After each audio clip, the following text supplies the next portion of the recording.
observe? No. What we observe is 4 around the carbon. Well, how does that happen? Because the only way you can't, why the orbitals are right now, we can only get 2 in there. All right, so what happens is these orbitals change themselves. And so you take the S, go back to my dot structure here. You take this S right here, and what it does is it promotes an electron to the P. So this promotes an electron up here. And then you get what's called a hybridized set of orbitals. So what they are is a combination of s orbitals and p orbitals. And energy-wise, they fall somewhere in between those 2 sets of orbitals.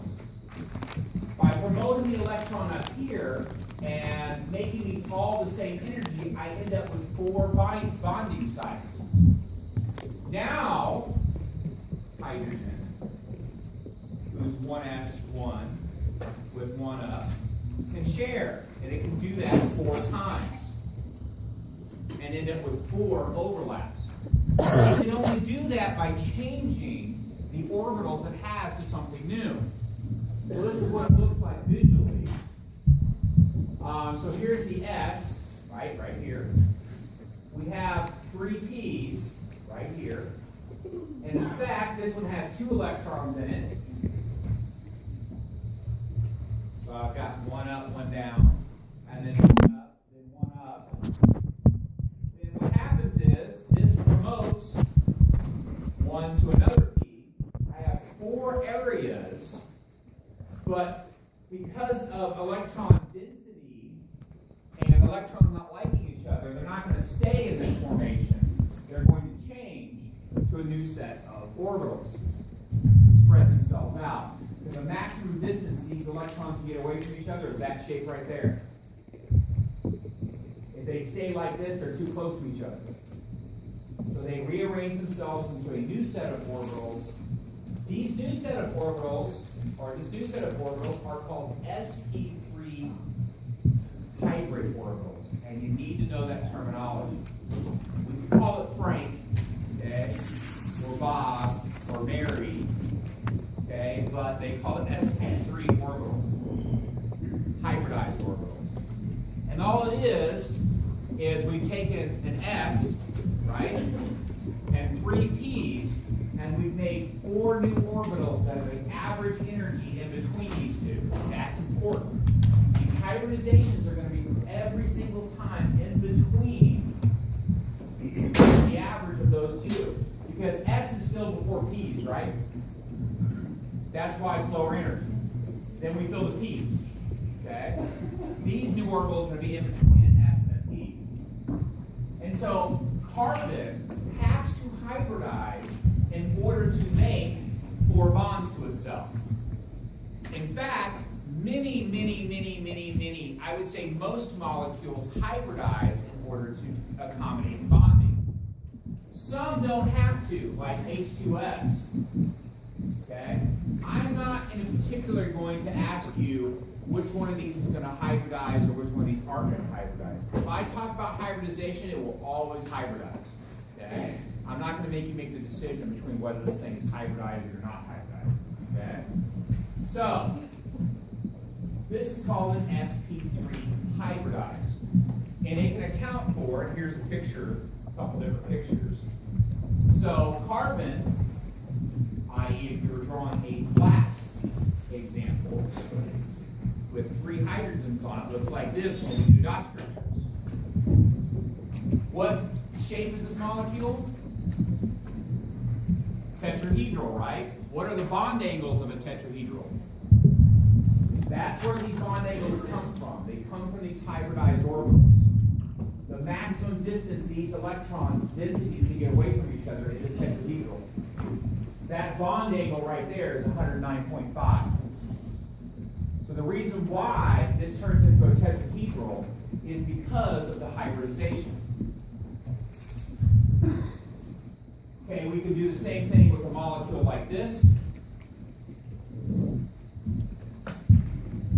If I draw the dot structure of ammonia, it looks like this. What is the electronic geometry of this one? 4 areas of repulsion. Tetrahedral.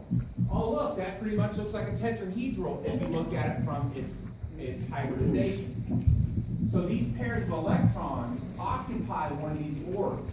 That's where the repulsion field comes from for the pairs of electrons. Because remember, when we're figuring shapes,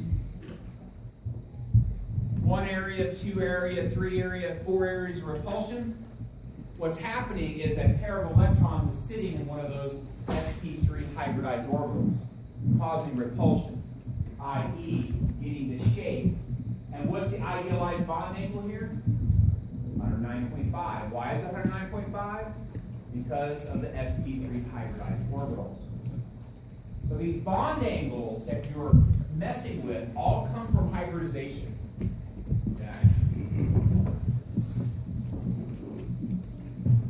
Okay, so how do you know you have an sp3 hybridized? Well, first of all, if I ask you whether it's sp3 hybridized, assume it's hybridized. I'm not going to give you a trick question where, oh, this one really isn't hybridized, okay? Like H2S or something. The key to picking sp3 hybridized is you have 4 areas of repulsion. If you have 4 areas of repulsion, that's going to be an sp3 hybridized orbital.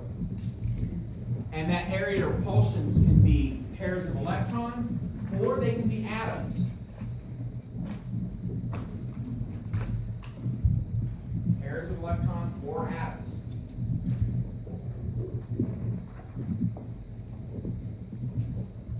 All right, so here are some centralized atoms that are hybridized. I look at this atom here and I have 1, 2, 3, 4 areas. 4 areas is going to give me an sp3 hybridized orbital. I've got a nitrogen here. It's got 1 area here, 1 area here, 1 here, 1 here. That's 4 areas. Is an sp3 hybridized orbital. And the primary electronic shape of both of these is tetrahedral. Now the molecular shape would be tetrahedral here, would be trigonopyramidal. So make sure you remember the difference. Electronic is just, hey, what's the general shape of it?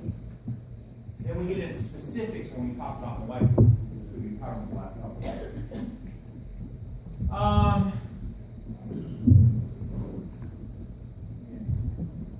All right. There are other types of hybridization in play besides sp3, because there are more bond angles besides 109.5. Yeah. So there are other hybridizations that are in play. To understand those, we have to do a little bit of terminology.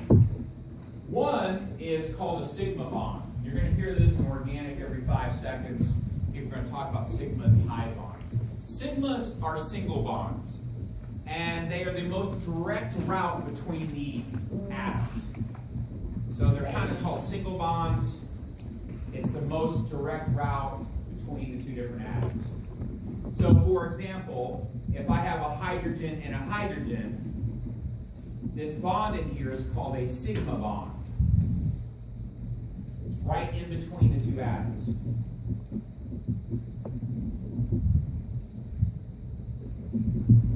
Double and triple bonds are referred to as pi bonds. Double and triple bonds are referred to as pi bonds. Now, all bonds have to happen from what? According to Valence. Overlap of orbitals, right? Okay, pi bonds are the overlap of p orbitals. Pi bonds are the overlap of p orbitals. So, we take some p orbitals, right? So I've got 2 atoms, x and y. And remember, we've got a p orbital that goes like this, right? And we got a p orbital that goes along the x-axis, and then we got one that goes along the z-axis. These x1s and z1s can overlap and form this weird shape. Now, why does it form that weird shape? let's look at what this looks like. So here is a single bond and a double bond, or a sigma bond and a pi bond. You always have to have a sigma bond. If it's not, it's flowing off or floating out in space. So there is a sigma bond here, a sigma bond here. One of these bonds is sigma, and the other one is pi. Doesn't matter which one you label. Is there electron density here? Are there electrons? Yes. Is there electron density? Yes. Do electrons like each other? No. So instead of putting all the electron density here, because we have a double bond, pi bonds help distribute that electron density. Because we don't want to put 4 electrons right in the middle. So we can put 2 there, and then this pi bond distributes that electron density. That's why it has that weird shape, that above and below. So you got electron density right in the middle here, and now you've got some electron density above and below. So these 2 pairs of electrons are in this area, and then 2 electrons are in this area.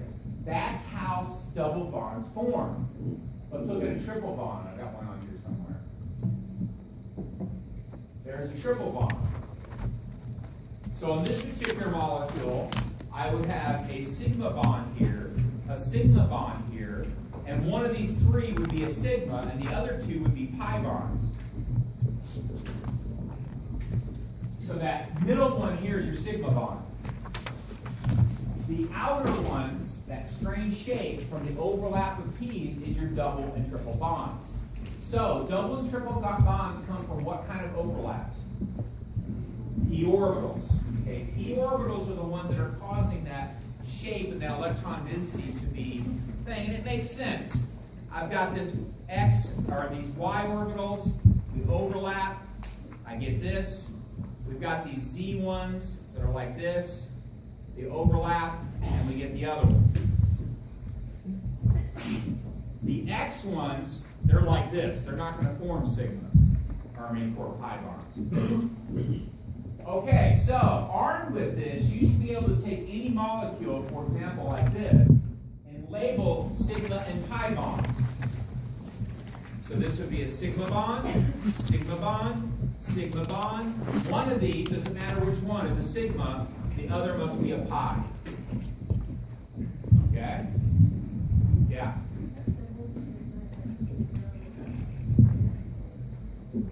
No. You want to look at the sex of the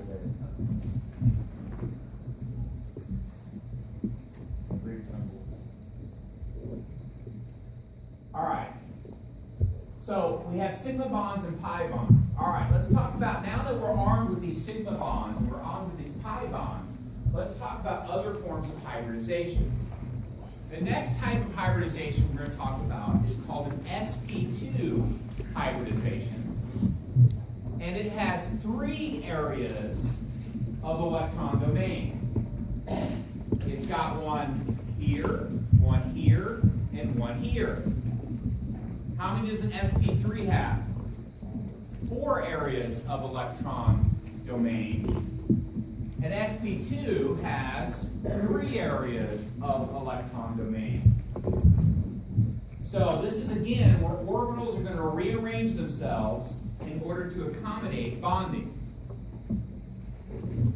So as the name implies, we're going to take an S, we're going to take a P, another P, and we're going to form an sp3, or 3 areas of electron influence.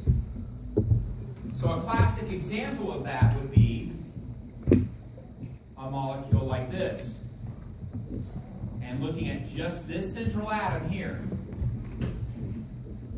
Now this area, this particular central atom, needs 3 areas of electron domain. It needs one here, needs one here, and it needs one here. Doesn't need 4, it only needs 3.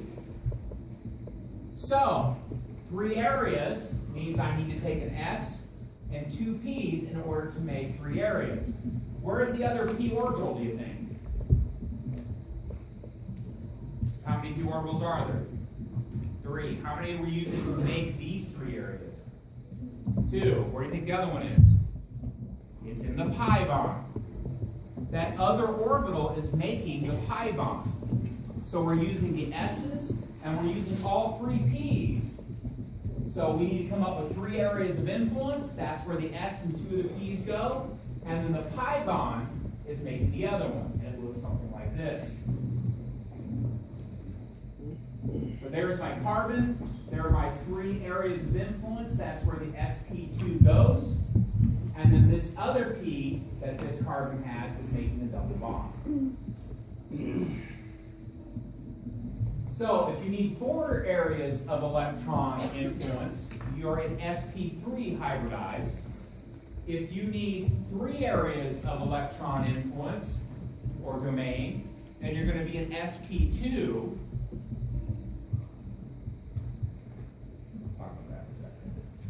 And if you just need 2 areas of electron domain, you're going to be an sp hybridized orbital. Let's look at what an sp looks like.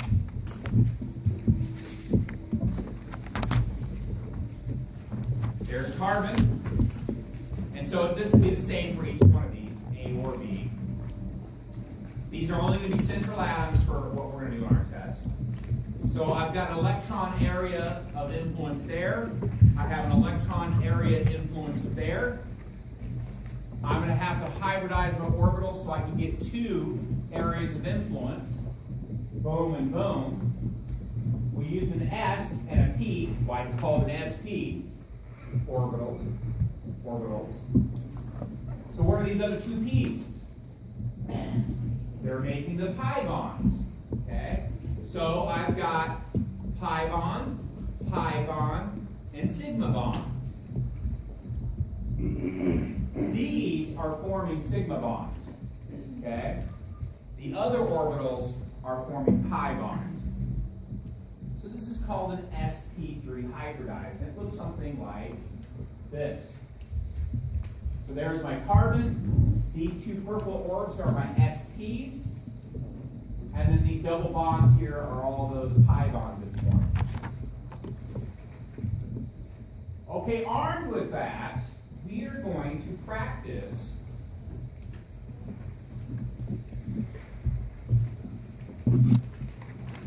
telling what the centralized atom is and its hybridization.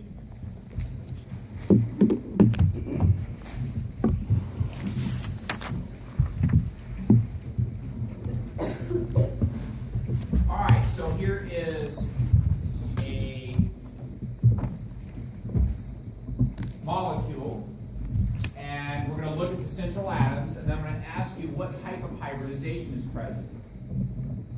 You're going to use this a whole bunch for those going on to chemical or going on to organic chemistry. You use this a whole bunch. Okay, very, very, very, very important skill. Okay, so we're going to figure out, because certain reactions will only happen if the central atom is hybridized a certain way. And so you have to know that, otherwise you can't tell if the reaction is going to happen or not. So let's talk about the centralized atoms. So there are 3 centralized atoms here. 1, 2, 3. Okay, so we're going to talk about carbon 1. What hybridization scheme would it have in order to accommodate the bonding it has? It would be sp3. I have 1, 2, 3, 4 areas. Just count. S, P1, P2, P3. 4 areas. So this central one has an sp3 hybridized orbitals, which gives it its 109-degree bond angle, gives it its tetrahedral shape. All right, carbon 2 has 1, 2, 3 areas of electron domain.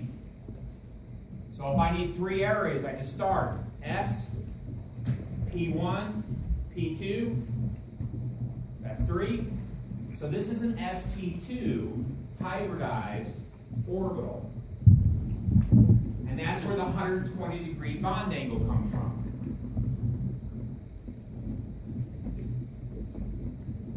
Questions? Yeah.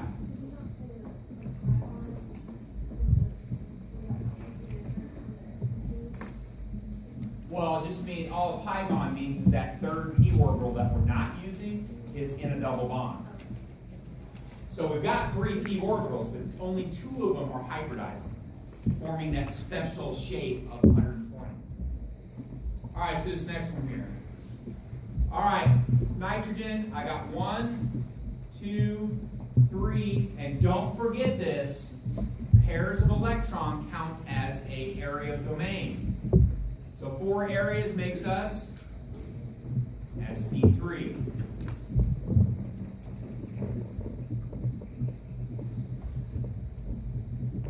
So if we went back and looked at the shapes of these,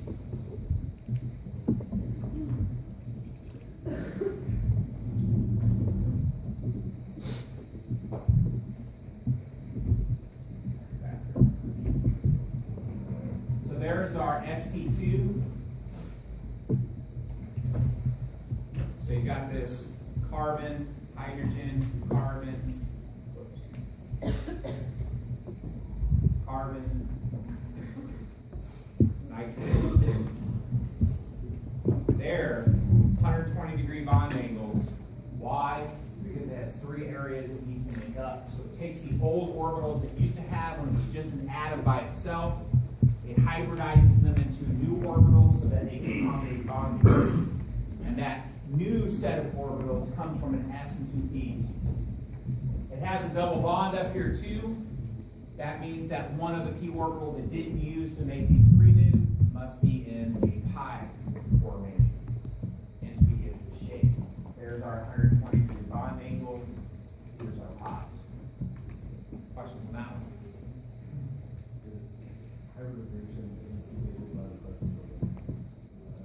That's right. So what happens is you've got atoms that are, like we've been learning, S's and P's, and the shapes they are. As they approach another atom, their orbitals actually change right when they do collision, and then when they come together, their orbitals now are something different than they were. And they do that, again, to get those octets. Because it really wants those octets, but it cannot do that with sharing without changing the shape of its orbitals. And so hybridization is all about just changing the shape of your orbitals to accommodate bonding. Yeah? So the N there is sp3. That's right. So it would look like that. Exactly. So are all 3 of those bonds sigma bonds? That. Yes, these are all sigma bonds. The first bond always forms as a sigma bond. So then on the sp3 before, that 4th bond is the pi bond for the 3rd p, right? No, it's just a pair of electrons. So you've got 3 that are forming sigma bonds, and so So the 3rd p orbital is just that one. yeah, it's just holding a pair of electrons. Is what it's doing. Yeah, So will you only have a pi bond if you have the double bond? that's right. You got to have a double or triple bond to have a pi bond. So figuring out whether something is hybrid, or just figuring out what the hybridization is something, is just a matter of counting how many areas of bonding it needs, how many areas of electron domain it needs. And then you get your actual bonding. Now, sp3 only gets us to tetrahedral. Do we have octahedrals? Yeah. Do we have trigonal bipyramidals with more than 4 areas? Okay, we can do those too. And it's more sense of hybridization.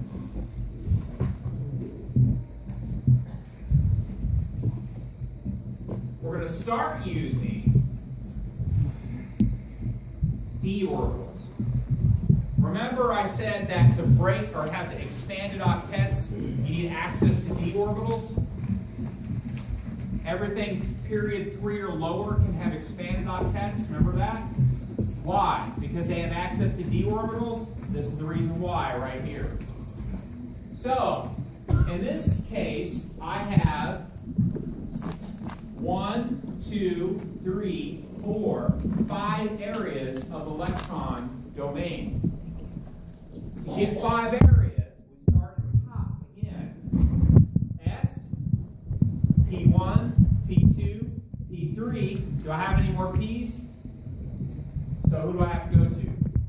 D. D1. So sp3d is this hybridization.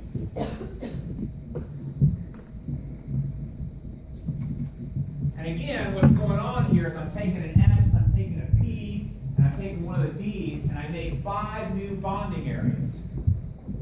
Each one of these is called an sp3d orbital. And it's the average of all the energy of all those. S is the lowest, right? Then we fill P, then we get D, so on and so on. So these are the average of all those energies. So here's an example. I have 1, 2, 3, 4, 5. 5 areas.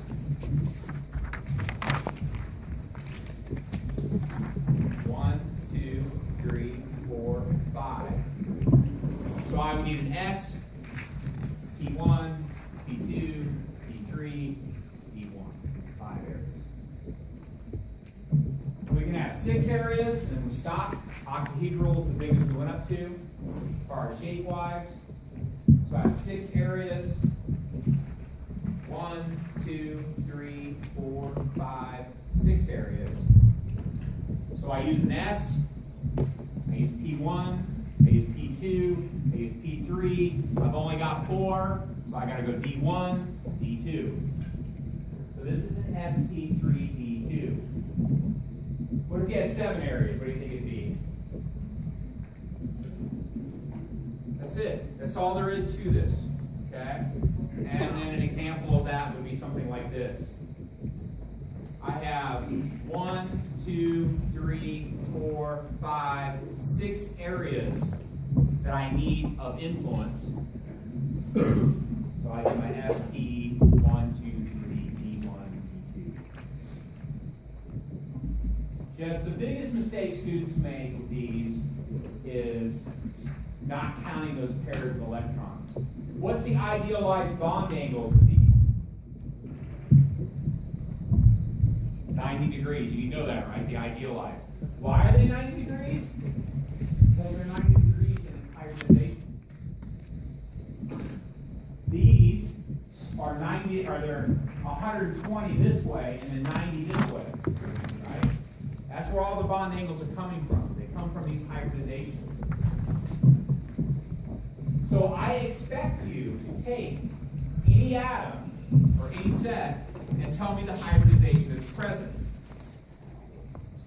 All right, so let's do another one. Let's say I had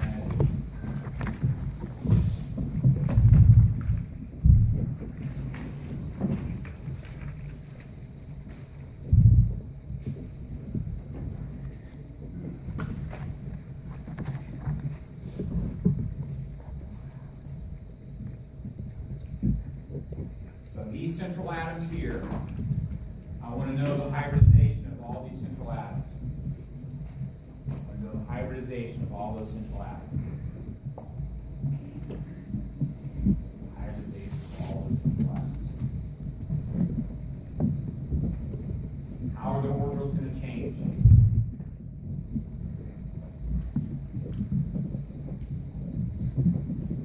Okay, so start with atom 1. Now, how many areas of electron domain are attached to it? So I've got one here and one here. So what hybridization am I going to need then? SP. Start with S, count 1, P. That's your 2 areas. Students bomb these in organic all the time. Okay, don't be one of them. Atom 2, SP again, right? Got 2 areas of influence on either side of it. That's why SPs have a 180-degree bond angle. All right, now look at this one. I've got 1, 2, 3, 4 areas. That's going to be a what? SP3 hybridization. Now this one's a little harder, okay? Because it's got pairs of electrons. So we're talking about this oxygen. I got 1, 2, 3, 4,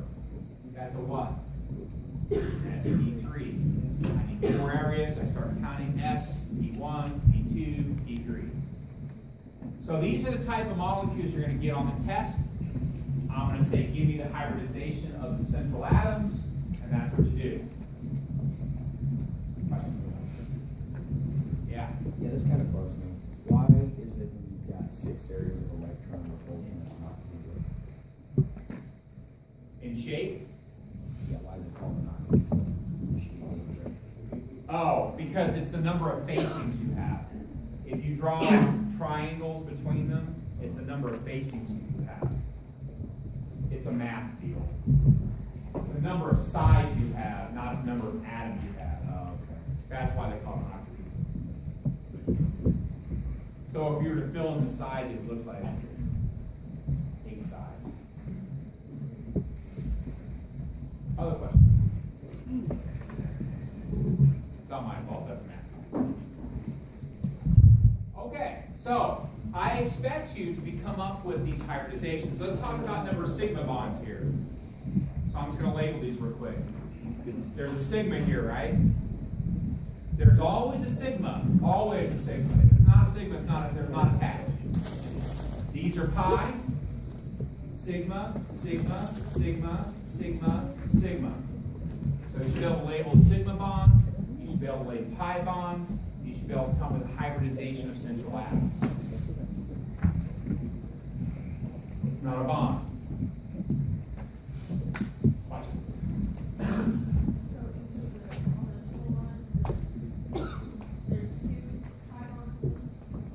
That's right, there's 2 pi bonds, double and triple. Those are always, double and triple are always 2 pi. It doesn't matter which one you label which. Okay. Usually your instructors will do the middle one because it's the one that's the most middle.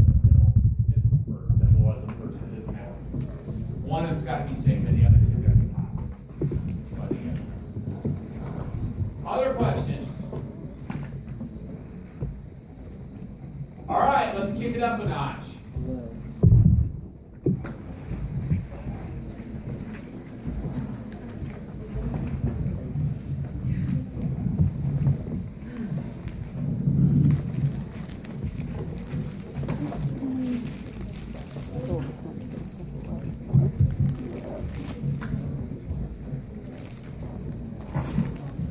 Okay, assuming the underlying atoms are hybridized,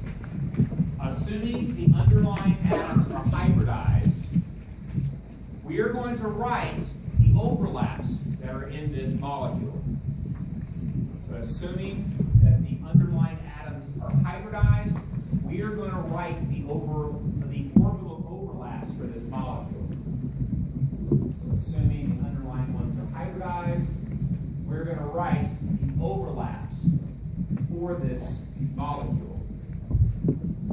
Okay, the first thing you always do is just figure out what type of hybridization you have going on. Okay? For carbon, what hybridization do we have going on? sp2, right? 3 areas of electron influence. Not too bad, right? What about this oxygen? So be careful, sp what? It's got 1, 2, 3 areas. It's an sp2 also.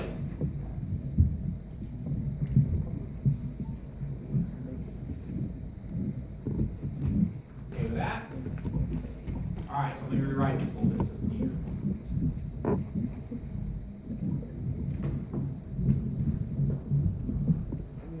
So this is an sp2. This is an sp2. Okay, so now we're going to write. Now, every time there's a bond, there's an overlap. Every time there's a bond, there's an overlap. So you need to have an overlap for every bond that's present. So every time there's a bond, there's an overlap. Valence bond.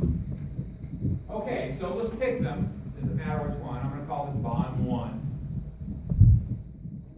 What kind of orbital does hydrogen have? An s, right? It only has 1 electron. The only orbital it has is an s. What kind of orbitals does the carbon have? sp2. So that overlap must be s to an sp2 overlap.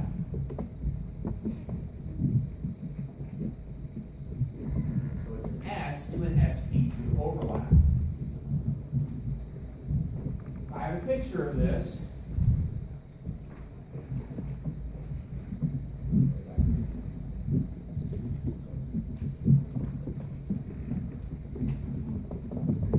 There's an sp2, right? Central atom, sp2.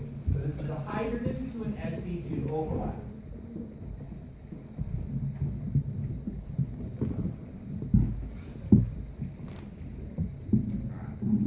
That's bond 1. Doesn't matter which one order we use. Let's do another bond here. What is this going to be? Exactly the same thing, right? Hydrogen has an S. That's the only option it has. And that central carbon's orbitals are sp2 orbitals. sp2 orbitals have 3 areas. Right? Now we've got bonds 3 and 4. Doesn't matter how we label them. Let's do the pi bond first. It's the easiest. These are sigma, sigma. What is a pi bonds overlap always?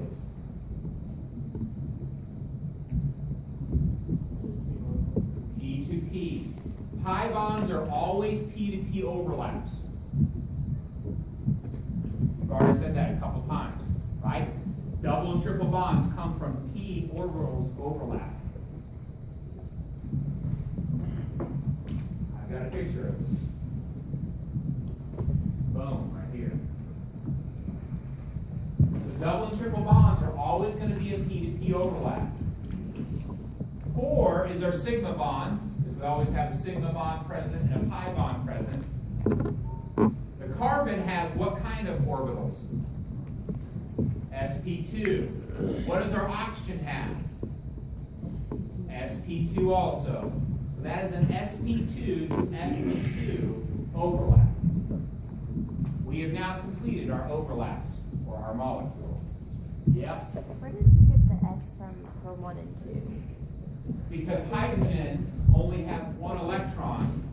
So if I was N equals 1, I can put up to 2 electrons here. The first one's an S, and it can hold 2. Hydrogen only has 1, so it's got to be an S. It has no other way. It can't make hybridized because it doesn't have any other orbitals. So it's going to be an S only. Is the sigma always going to be an sp2 for sp2? Nope. That's just in this case. Do another one. Questions? Do another one? Do it. Did I mention I like these? And I like to share my likes with others.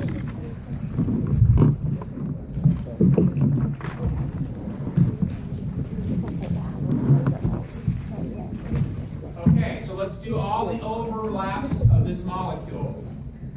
All the overlaps of this molecule. So our essential atoms are going to be hybridized. All right, so the first thing I do is I label the hybridized orbitals. That's the easiest to do.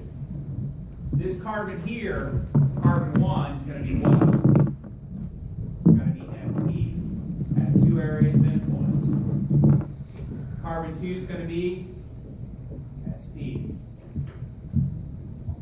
All right, so let's start doing all the orbitals, or all the bonds. Each bond has an overlap, right? So, I'm going to start at A. Hydrogen carbon. So, the hydrogen is going to be what? An S. What is that carbon? sp. That's all there is to this. Don't make it harder than it is. Let's go to B. Start here. So B, C, D. B, C, D.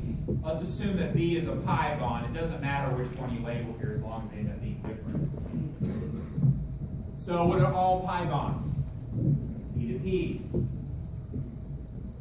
This is pi. Let's assume C is our sigma and D is our pi. It doesn't really matter. Let's do C as my sigma now.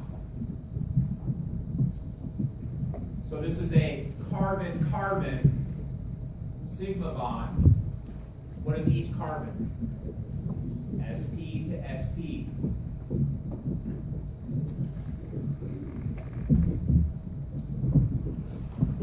And D is another pi bond.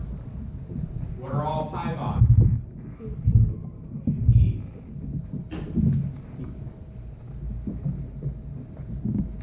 Let's do E. Carbon-hydrogen bond.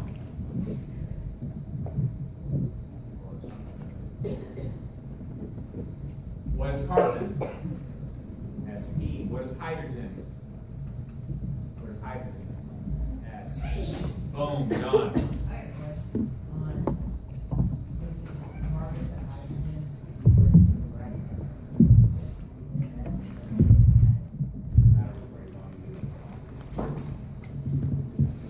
Questions? Right, not too bad? Okay, if you know your hybridizations, this doesn't get any harder. Okay.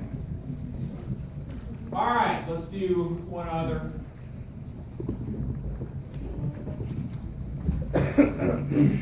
I'm going to show you something your book does, which I don't know why. It's the one contention all always don't like. So. All right, so let's do.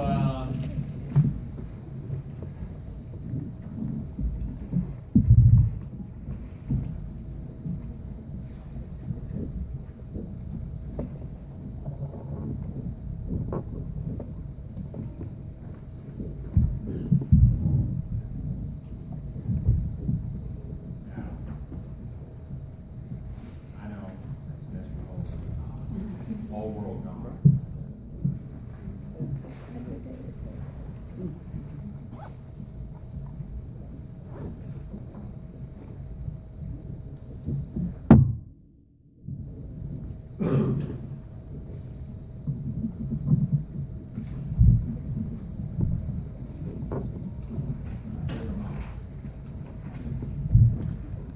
Last one. Great.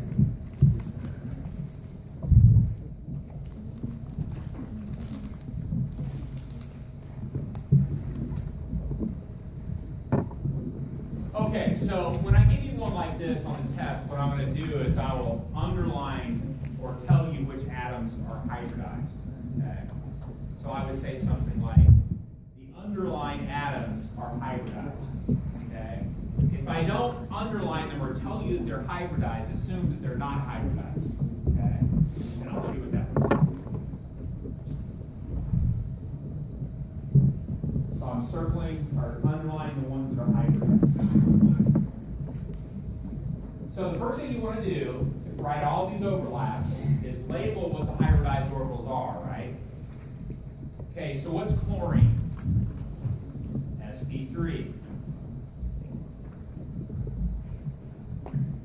3 areas for electrons, 1 for the carbon. How about this second carbon here? sp2. Has 3 areas of influence, 3 atoms attached to it. What about the next one? sp2. What about nitrogen? sp3. Remember, these pairs of electrons count as an area. So now I'm going to start doing overlaps. Question? Overlaps on that right there. One of those you don't understand, I got it. Okay, so I have a chlorine-carbon bond. It's a sigma bond. It's right there. So what is chlorine? What's that going to be? sp3 to sp2. That's all there is to it. Don't overcomplicate it. As long as you get that central atom stuff down, it's not too bad. All right, then I've got another sigma bond here. I'm just going to kind of go down by atom here. Got another sigma bond here, which is carbon and hydrogen. What's that one going to be? sp2 to s.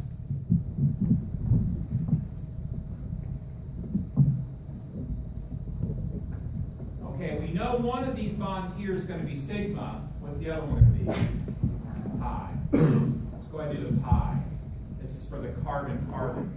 What overlap is it going to be? P. Pi bonds are always P to P. Let's do the sigma. Now this is the carbon to the carbon. What's that going to be?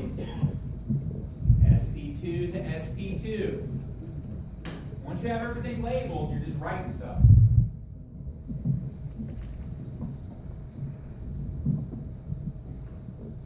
All right, then we've got another carbon-hydrogen bond. Highlight different color here. What's that going to be? sp2 to S. Now I've got a carbon-nitrogen bond, sigma. What's that going to be? sp2 to sp3.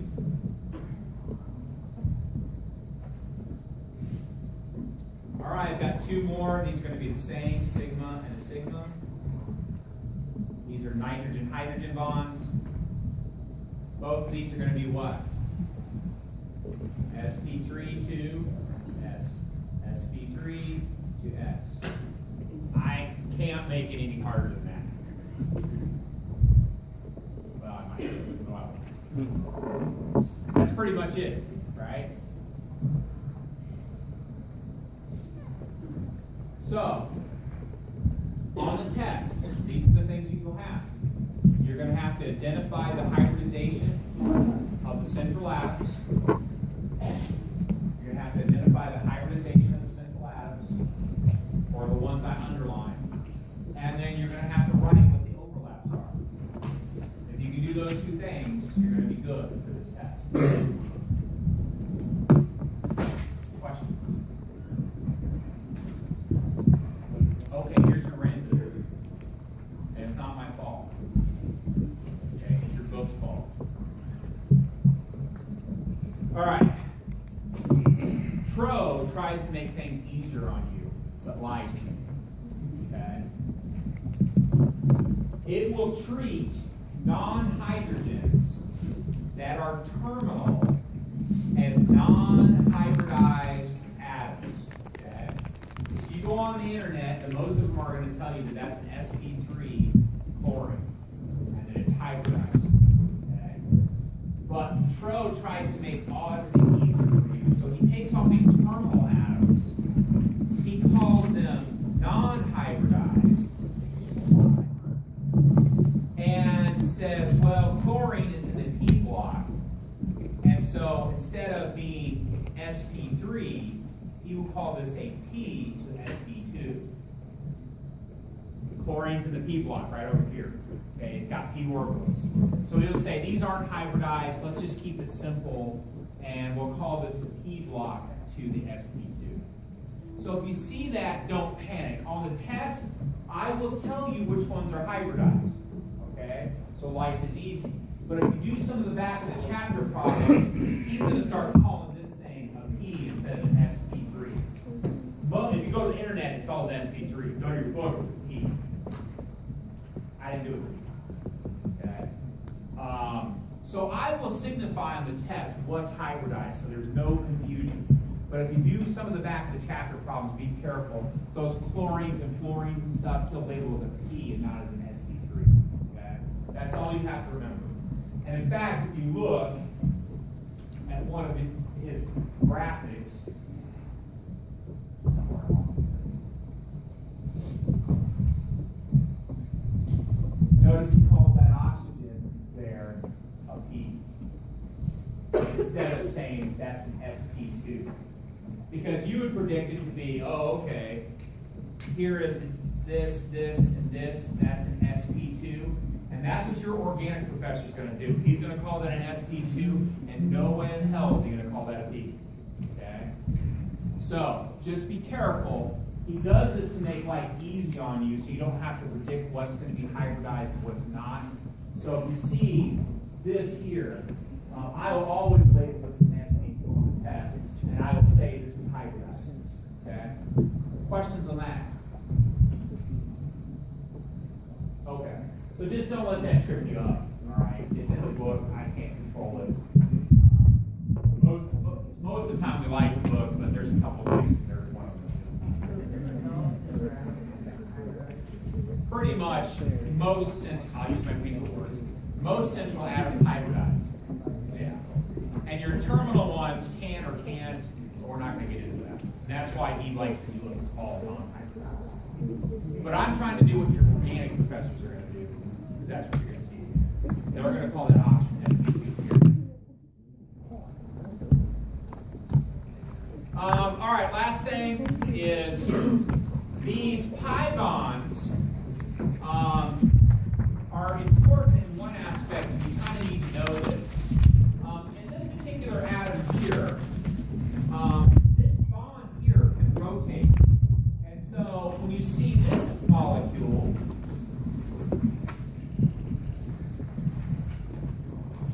and this molecule, they are the exact same one, even though I've drawn it differently. Because that central atom can actually, that bond, sigma bonds rotate. That's very important. Sigma bonds rotate. So you can twist them and rotate them, no problem.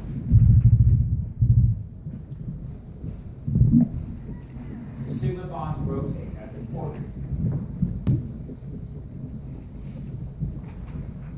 Double and triple bonds do not rotate, especially double bonds. Double bonds and triple bonds don't rotate. Why? Because of that P-to-P overlap. It doesn't allow rotation. Okay, this is important because here are two different molecules. If this is only a single bond, I'm trying to mark this out. If this is only a single bond, those are the same molecule. Just drawn differently. Okay? Because that single bond can rotate. But if this is a double bond, these are two completely different molecules. And that's important. Because this is called a cis, meaning we have the non-hydrogens on the same side. And this is called a trans, where we have the non-hydrogens on the opposite side of the double bond. This is pretty important stuff. Have you heard of trans fats? That's where it comes from, right here, that word trans. Trans means that you have some kind of double bond going on, okay? And there's functional groups or things that aren't hydrogen on either side of it. The most common configuration in the natural world is cis. When we make things, we develop trans. And the trans fats are the ones that are dangerous to you because they're not naturally in nature. So a lot of people are trying to get rid of trans fat and everything, right? And it has to do what it has to do with is the rotation around that double bond. Cis looks like this, trans looks like that. So you should know the difference between cis or trans. If I gave you two molecules like this and asked you which one was cis or which one was trans, you should be able to tell me. Cis just means the non-hydrogens are on the same side. Trans means the non-hydrogens are across from each other. And you should know that those are two different molecules. Different physical properties, different chemical reactions they'll undergo, so on and so on. That's it. We are done with the chapters. All right.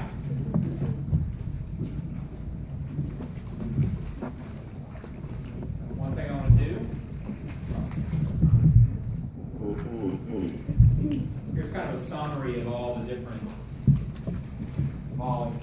hybridizations. Where the bonding was coming from and stuff. All right. Here's a test question. I mean, it's like I make it up right here.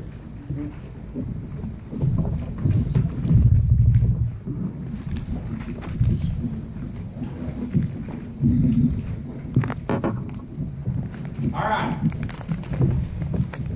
Did I mention I like these questions? All right. Let's just do SO2. Okay, so I've got SO2. First thing I'm going to do is I'm say on the test is write a dot structure. Alright, first thing I'm going to say is write a dot structure. Alright, we can do that. Got some sulfur 6, oxygen 6, for a total of 18 electrons. Who's my central atom? Sulfur. I'm going to draw a bond between them.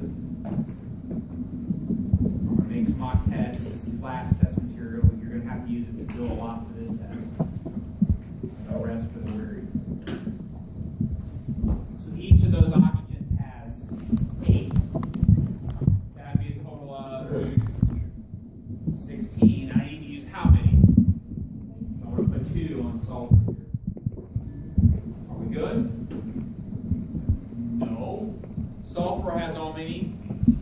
6. How many is it? 1? So it doesn't matter which one I take an oxygen from, or I mean a pair of electrons from.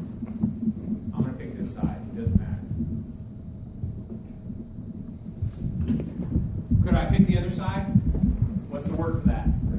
Resonance. So this has resonance. It has 2 possible dot structures. So the first one is to tell me how many, or draw a dot structure. Okay. Next one is to tell me the electronic geometry and tell me the molecular geometry. What is the electronic geometry? What is the molecular geometry? Okay, for electronic, we figure out how many areas of electron repulsion we have. I've got 1, 2, 3. Now, for those who have forgotten your sheet, we'll back up.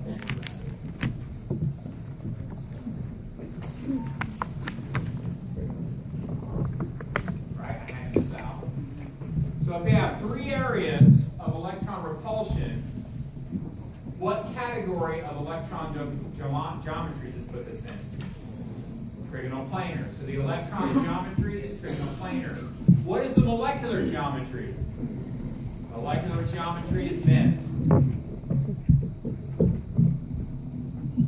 All right. Next question. Is this molecule polar or nonpolar? Is this molecule polar or nonpolar? Now, before you make that decision, what should you consider? The symmetry of it or its shape.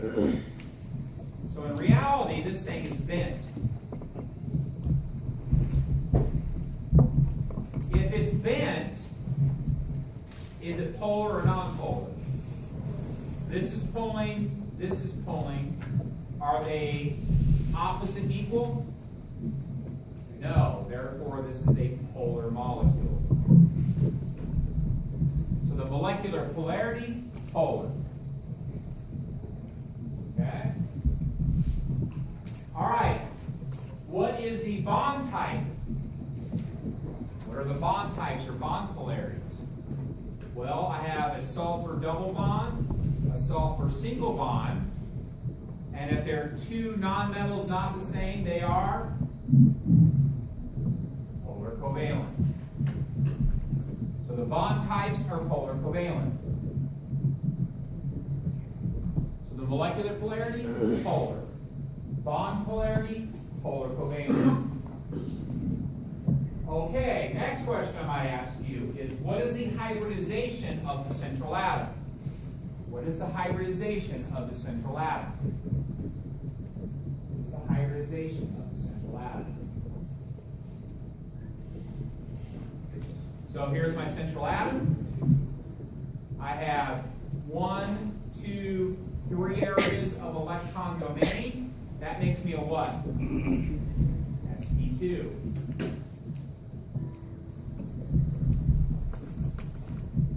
Okay with that? Okay, assuming that the oxygens are also hybridized, what are the overlaps?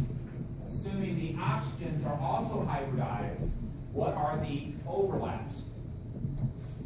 Assuming the oxygens are also